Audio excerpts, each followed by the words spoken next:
Hey everyone, Mr. Sujano here, your source for gaming, tech, emulation, and open source news. Let's get started. Alright, we'll kick things off talking about Nintendo 64 emulation on PC with RMG. RMG stands for Subscribe to Mr. Sujano, or Rosalie's Mupin GUI.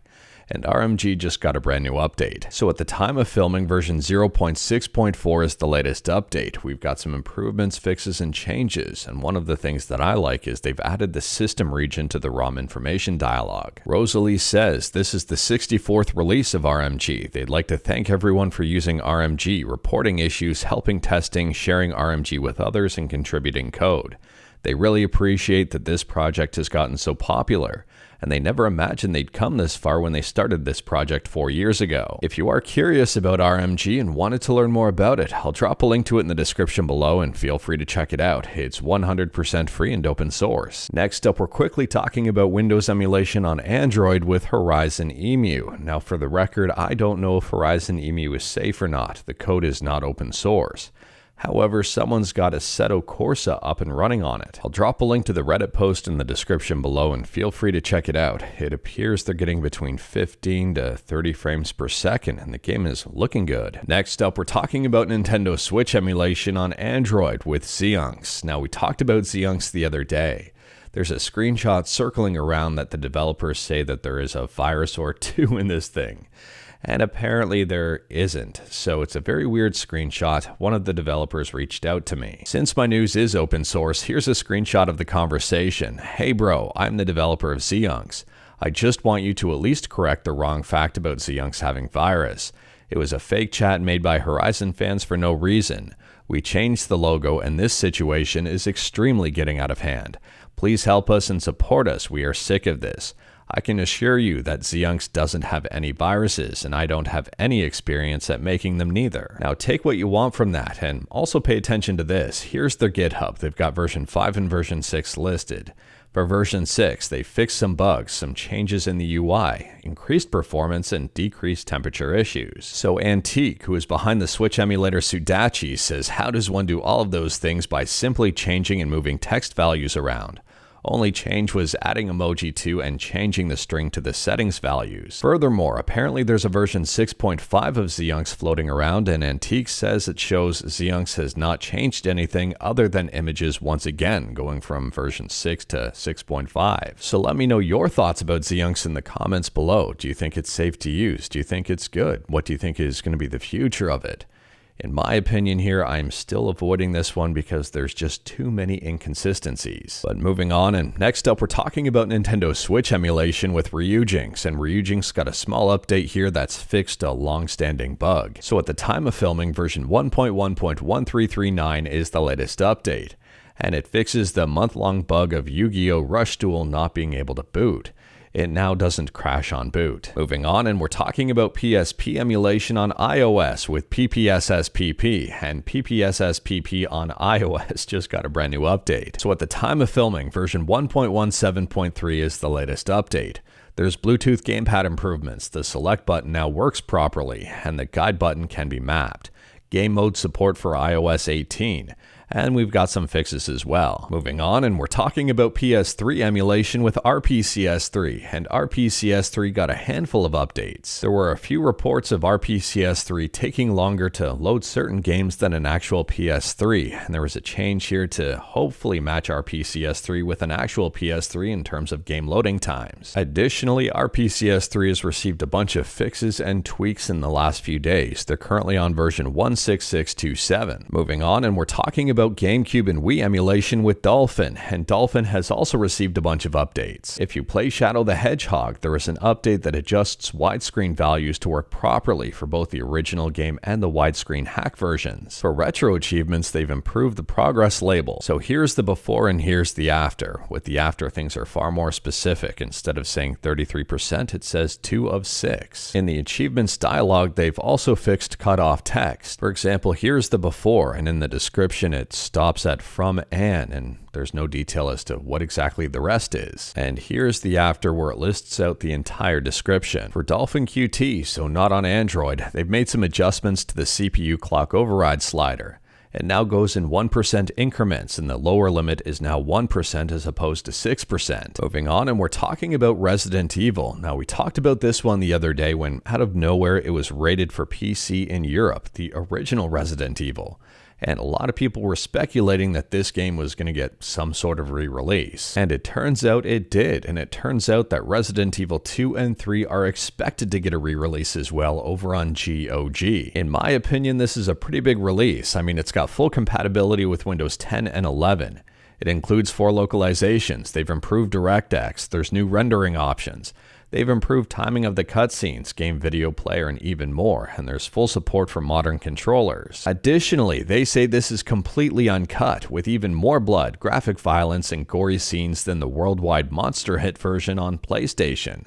Let me know your thoughts about this one in the comments below. Moving on, we've talked about this one before, but now it seems official. Apple tells emulator developers it's okay with retro games, but not entire OSs. For example, a Game Boy emulator is okay, an N64 emulator is okay, but an emulator to emulate something like DOS or Windows is not okay, not an entire OS. The last time we talked about this was when UTM was rejected from the App Store, but now it's also apparently happened to iDOS. So basically from Apple, retro game consoles are okay. Games on PC are not okay because it's emulating the PC. Moving on, and next up we're talking about a fan-made project that's currently in the works that looks really good. This is Super Final Fight for the Amiga. And I would say this is pushing the hardware to its limits. It's currently under development, and I'll drop a link to the tweet in the description below. Unfortunately, we do not have a full release of the game just yet, but it appears it's progressing very well. And speaking about sneak peeks and also pushing limits of the hardware, next up we're talking about a brand new game that's currently in development for the Sega Mega Drive or Genesis. It's called Earthion, and this gameplay is directly from the game, directly from a Genesis. I mean, in my opinion here, the graphics look crisp, the gameplay looks smooth, and this is one I'm very interested in. Let me know your thoughts about Earthion in the comments below, and will you be interested in picking it up? Moving on, and we're talking about Forza Horizon 4, and if you like this game, it's about to be delisted. They say here, starting July 25th, they will have the final series for the game in Series 77, which will include the last festival playlist that ends on August 22nd.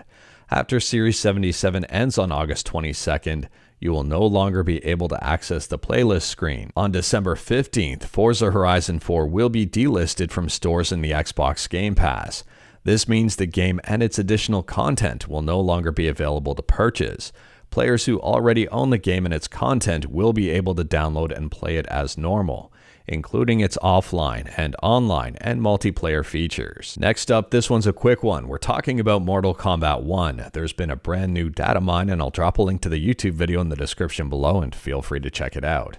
Apparently, there's a bunch of new characters coming, including Cyrax, Sector, Noob Saibot, T-1000, Conan the Barbarian, Ghostface, and I think even more. Again, if you're curious about this one, check out the YouTube video. These are not confirmed, but the data mine might be correct. And speaking about leaks, it appears we may have a brand new leak here for Virtua Fighter 6. I'll drop a link to this tweet in the description below, and feel free to check it out.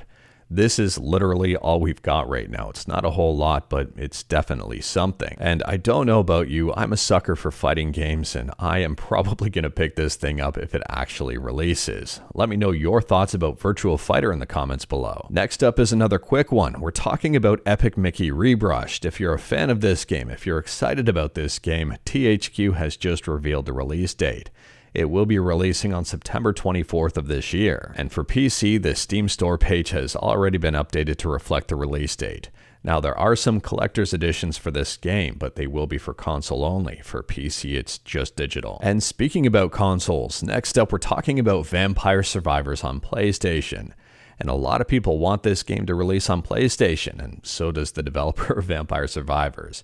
Here is the latest update on it. As it's now summer, we've had a lot of people asking when the PlayStation release will be happening. We want to keep you all updated as we still don't have a release date to share, but wanted to let you know why. This is the first time we're going through submission processes on PlayStation, so it's taking a little longer than usual. We're also going through some trial and error on trophies to ensure we get them right, but we'll let you know ASAP when we have a solid date. It appears the team is crossing their T's and dotting the I's to make sure this release is perfect. Next up, we're talking about some Linux laptops, and Tuxedo has just revealed the Infinitybook Pro 15 Gen 9.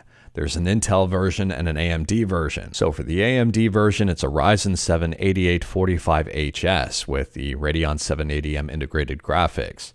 And for the Intel version, it's the Ultra 7 155H with the integrated Intel Arc graphics. I would personally argue the AMD version is the way to go here, and it starts at €1,249. The Intel version is a little bit more expensive, starting at €1,390. Next up, we're quickly talking about 7 Days to Die, and if you're excited about the upcoming version 1.0, you can now test out the public experimental version of this. I'll drop a link to the page in the description below, and feel free to check it out because there are instructions on how to get it. And they say here it's available to everybody who wishes to partake in it. Moving on, and we're quickly talking about Google, and Google has unveiled the brand new Pixel Pro a little bit early here, or at least the Pixel 9. This is a few months before we thought we'd hear anything from Google about this device, and we're going to know more in August. The rumor is right now there's going to be 3 different versions of the brand new Pixel: the Pixel 9, the Pixel 9 Pro, and the Pixel 9 Pro XL. And we'll know more on August 13th. Moving on, and we're back on Steam and talking about Counter-Strike 2. And Counter-Strike 2 just got an update here with 2 brand new community maps. So in addition to the 2 new maps, which are Thera and Mills, there's a bunch of fixes, tweaks, and updates. I'll drop a link to the full changelog in the description below in the event that you're really into Counter-Strike 2. Next up, take this one with a grain of salt or not. Apparently PlayStation is working on a PS3 emulator for a PlayStation 5. I'll drop a link to the article in the description below and feel free to check it out. Right now there's just a bunch of claims, and that's really about it. We don't have any solid proof. We don't have anything that suggests this is actually coming. And I'd be surprised if they didn't take a look at our PCS3 to see what could be done. And last up here, we're talking about TecToy Zeenix, which has unveiled a couple of brand new handhelds. Both handhelds will be running Windows. The Ziunx Lite has an Athlon 3050E, and the Ziunx Pro has an AMD Ryzen 7 6800U. I'll drop a link to the article in the description below, and feel free to check it out. I've got no idea on pricing or release date, but we're going to know more about it at Gamescom. But anyways, that is all I've got for you in this one. Straight to the point. All stuff and no fluff. We talked about a bunch today. Let me know your thoughts about absolutely any of it in the comments below. If you liked this video, leave a like. If you didn't like this video, leave a like. Hit that subscribe button. Check out my other videos. Don't tempt fate. Save your state.